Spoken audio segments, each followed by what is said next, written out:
Al-Fatihah. Bismillahirrahmanirrahim. An Zaid bin Babu karahati sabbidik. Di sini bab menerangkan makruhnya mencela ayam jantan, karena ayam jantan itu suka berkokok pada waktu malam, biasanya jam-jam 3 atau jam 2:30 itu mereka berkokok.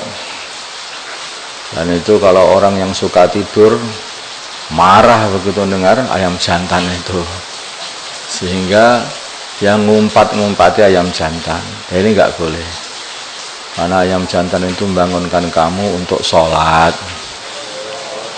An Zaid bin Khalid dari Zaid bin Khalid al-Juhani radhiyallahu ta'ala anhu, qala berkata Zaid bin Khalid, qala bersabda Rasulullah sallallahu alaihi wasallam, la tasubbu, janganlah kalian ngumpati adika ayam jantan, fa innahu, maka sungguhnya ayam jantan yuqidu, membangunkan li sholati, untuk sholat. Rawahu Abu Daud bi isnadin sahih.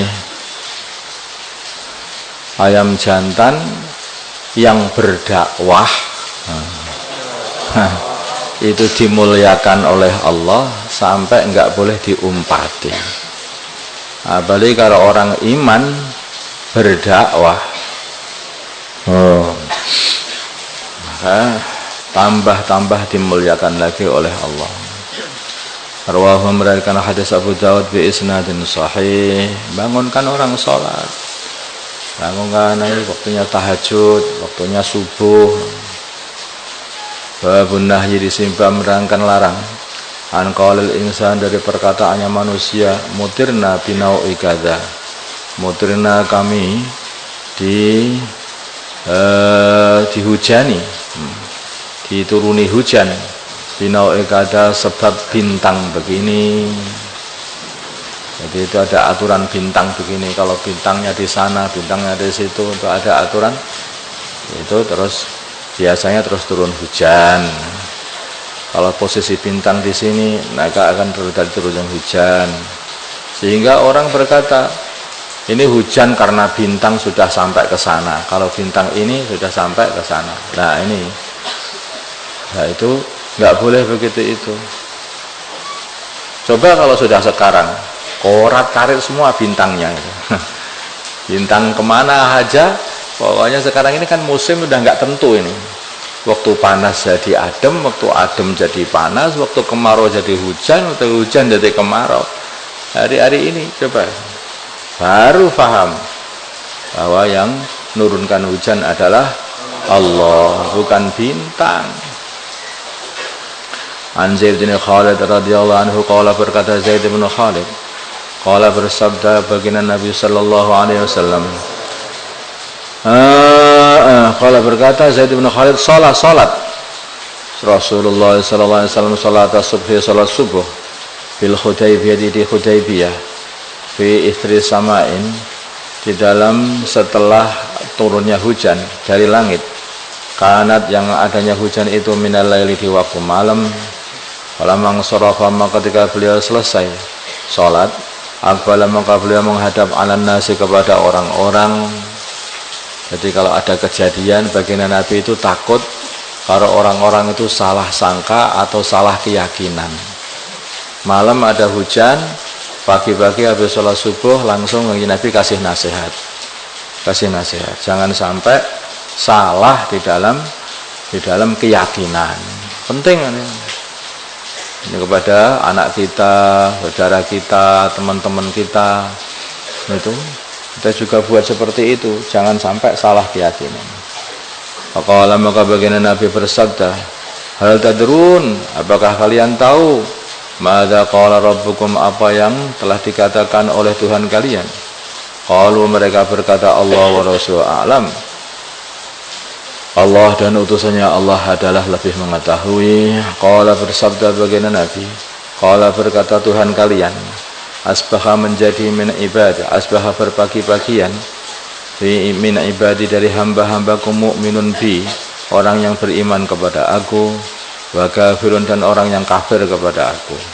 Fa amman adapun orang qala yang berkata, mutirna bi fadlillah wa rahmatihi, kami telah dituruni hujan dengan anugerah Allah dan rahmat Allah bagi-bagi. Fadzalika maka orang yang berkata seperti itu, mukminun adalah orang yang beriman bi kepada aku Allah. Kafirun yang kafir bil kawkabi dengan bintang. Wa amman adapun orang qala yang berkata mutirna kami dituruni hujan binaui kada wa kada sebab bintang begini dan begini. Fadzalika yang demikian itu kafirun adalah orang yang kafir bi kepada aku, mukminun beriman bil kawkabi dengan bintang. Muttafaqun alaih. Wasama'una maknanya sama di hadis ini, al mataru adalah hujan. Langsung diperingatkan. Kadang-kadang orang itu dalam ada musibah, ini karena begini, karena begitu kan. Jangan begitu, ini semua sudah ditakdir oleh Allah, wahai saudaraku. Dah kita kembalikan kepada Allah, doa kepada Allah. Seumpama kalau enggak dia enggak ini akhirnya selamat, tapi gara-gara dia lah enggak, itu sudah takdir Allah. Ini penting. Seperti itu penting. Kembalikan. Enggak ada hujan namanya ini. Sebenarnya kemarau. Ini dikarenakan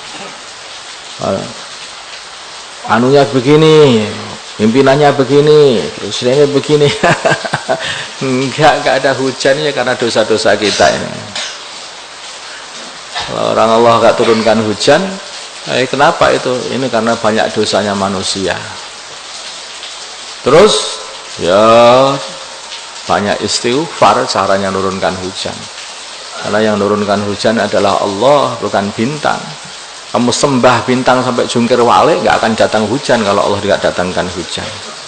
Tapi dengan banyaknya istighfar akan datang hujan.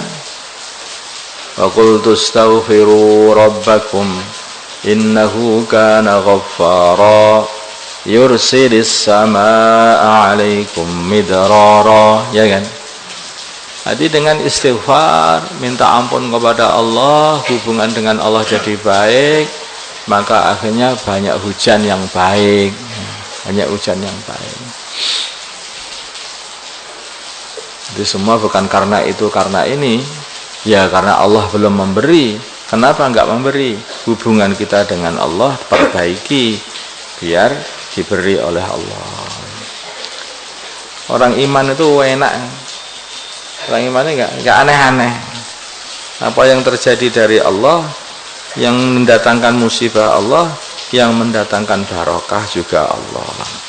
Maka yang diminta ya Allah, minta perlindungan kepada Allah, minta rahmat kepada Allah. Udah, minta pada satu tempat, yaitu Allah Subhanahu wa taala. Satu zat, Allah Subhanahu wa taala. Enggak minta kepada yang lain. Selesai semua masalah. Langit punya Allah, bumi punya Allah, neraka punya Allah, surga punya Allah. Nah, semua rizki punya Allah. Yang ada semua adalah kepunyaan Allah. Kenapa kita minta kepada selain Allah? Ribet, dan tidak akan berhasil. Kalaupun orang-orang kafir perasaannya, mereka menyembah berhala, kemudian datang hujan seumpama seperti itu pun juga adalah yang memberikan hujan adalah Allah Subhanahu wa taala, dan mereka tertipu. Tambah tertipu sampai akhirnya mereka itu masukkan nerakanya Allah Subhanahu wa taala. Wa makaru wa makarallah wallahu khairul makirin. Mereka mau menipu Allah. Oh, Allah malah nipu mereka. Dari sini ya. Mereka nipu mereka sehingga menyembah selain Allah, terus digebukin neraka Allah. Tertipu kan kamu? Orang kafir perasaannya bisa nipu Allah, buat makar untuk menghentikan usaha-usaha agamanya Allah Subhanahu wa taala. Tapi hakikatnya mereka ini telah ditipu oleh Allah Subhanahu wa taala sehingga terus di dalam kekafirannya. sehingga bangga dengan kekafirannya, sehingga akhirnya sempurna nanti hukumannya. Begitu. Seperti orang-orang munafikin yang mereka ini tidak mau memperjuangkan agama, perasaannya dapat menipu orang-orang Islam, menipu baginda Nabi Muhammad SAW. Ini nggak ada rumah, nggak ada yang jaga, ini macam inna buyutana aurah. Nggak bisa. Tetapi hakikatnya Allah tahu, Allah yang menggerakkan mereka. Wala aradul khuruj la addu lahu uddah walakin karihallahu bi'athahum. Bukan mereka ini tidak mau khurut hakikatnya, tapi Allah tidak suka menggerakkan mereka untuk khurut. Jadi seperti itu namanya. Jadi hal seperti ini jadi kelihatannya mereka kayak nipu Rasul, nipu orang-orang iman, tapi hakikatnya enggak, mereka ditipu oleh Allah Subhanahu wa taala sehingga mereka ini digerakkan untuk tidak bersama dengan orang-orang iman dalam perjuangan. Allah Tuhan kita ini enggak butuh dengan kita, kitalah yang butuh kepada Allah. Makanya kalau pelajaran orang-orang soleh dulu itu ngasih pelajaran kepada murid-muridnya bahwa suruh muraqabah, suruh muhasabah setiap hari, dan suruh ngerasakan bahwa itu semua adalah diciptakan dan digerakkan oleh Allah, sehingga dilihat kalau setiap hari ini, hari-hari itu ada perbuatan yang buruk, maka supaya ngerasakan itu adalah diwujudkan dan digerakkan oleh Allah. Kamu telah digerakkan oleh Allah untuk supaya jauh dari Allah dan jauh dari surga, dekat dengan neraka. Kalau digerakkan kebaikan, kamu telah digerakkan oleh Allah dekat dengan surga, jauh dari neraka. Sehingga suruh muhasabah hari-hari seperti itu, memikirkan. Jadi justru kalau orang itu iman kepada takdir, maka tambah takut. Begitu dia ini kok terus saja maksiat, apa yang akan terjadi kepada diriku? Allah kok terus menggerakkan diriku untuk maksiat. Maksiat ini alamat aku harus dicemplungin rokok. Nah itu mau dimasukkan neraka. Jadi begitu. Orang itu kalau iman sama takdir tambah takut kepada Allah dan akhirnya tambah rojak juga kepada Allah. Terus jadi banyak istighfar, astagfirullah, astagfirullah, astagfirullah. Begitu. Bukan orang iman takdir terus akhirnya malah segera nih Gusti Allah semuanya saja neraka biar. Iya, yang sakit bukan Allah, kamu yang masuk neraka itu. Kalau kamu sudah tahu yang menggerakkan Allah, kalau kamu digerakkan kepada keburukan, maka segera istighfar. Jagalah hubungan dengan Allah supaya digerakkan kepada kebaikan, kepada kebaikan. Kalau kamu usaha lagi untuk mendekatkan diri kepada Allah, menjalin hubungan yang baik dengan Allah, kalau sudah dicintai Allah akan digerakkan kepada kebaikan. Itulah yang wa ma yazalu 'abdi yataqarrabu ilayya bin nawafil hatta uhibbah. Fa idza ahbabtuhu kuntu sam'ahu alladhi yasma'u bihi wa basaruhu yubsiru bihi. Itu maksudnya itu. Jadi buat hubungan baik yang meridhokan Allah Subhanahu wa taala, buat amalan sampai meridhokan Allah. Nanti kalau Allah sudah ridho kepada kita, sudah cinta kepada kita, nanti akhirnya kita digerakkan kepada kebaikan-kebaikan. Terus jadi nggak bisa amal buruk, itu nggak bisa, karena senengannya kebaikan. Kalau kita ini masih terus pengen amal buruk terus, hati-hati loh. Itu berarti ada hubungan yang buruk antara kamu dengan Allah. Sampai dikatakan bahwa Nabiullah Daud alaihissalam, beliau itu ketika keluar dari mihrabnya, ada orang yang marah-marahi beliau. Maka yang beliau pikir begini, ini ada manusia tahu-tahu datang-datang marahi aku. Beliau tidak mengatakan salahku apa. Apa yang salah? Aku nggak salah, kenapa kamu marahi? Nggak bilang begitu beliau. Hanya diam saja. Ini orang ini marah-marah habis-habisan sama saya. Apa masalahnya ini? Ini juga digerakkan oleh Allah. Berarti ada yang masalah ini dalam urusan zikirku hari ini. Sebentar, tunggu dulu. Tunggu dulu kalau mau marah.